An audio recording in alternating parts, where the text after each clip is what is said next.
আসসালামু আলাইকুম প্রিয় ভিউয়ার্স, আপনারা দেখছেন আউলিয়া টিভি। আর আজকে আপনাদের নিয়ে চলে এসেছি ভারতবর্ষের দ্বিতীয় বৃহত্তম মুসলিম তীর্থভূমি ফুরফুরা দরবার শরীফে।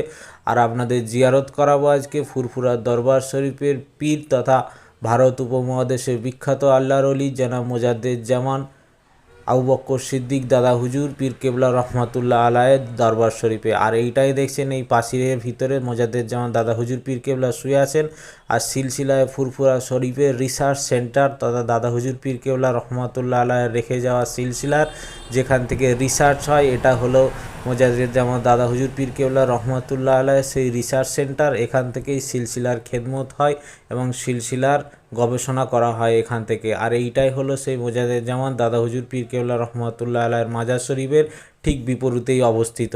আর এখন আপনারা দেখছেন এপার বাংলা ওপার বাংলার বিখ্যাত আল্লাহর অলি তথা ফুরফুরা দরবার শরীফের এইটাই সেই বিখ্যাত মাজার শরীফ। এর নিচেই শুয়ে আছেন বাংলা এপার বাংলা ওপার বাংলার বিখ্যাত আল্লাহর অলি মোজাদ্দেদ দাদা হুজুর পীর কেবলা রহমাতুল্লাহ আলাই। আর এই দরবারের এই মাজার শরীফের ভিতরেই শুয়ে আছেন ওনার তিন কলিজার টুকরা কাইমুজ্জামান বড় হুজুর পীর কেবলা, মুফতি আজম মেজরা হুজুর পীর কেবলা, সেজ হুজুর পীর কেবলা এবং ওনার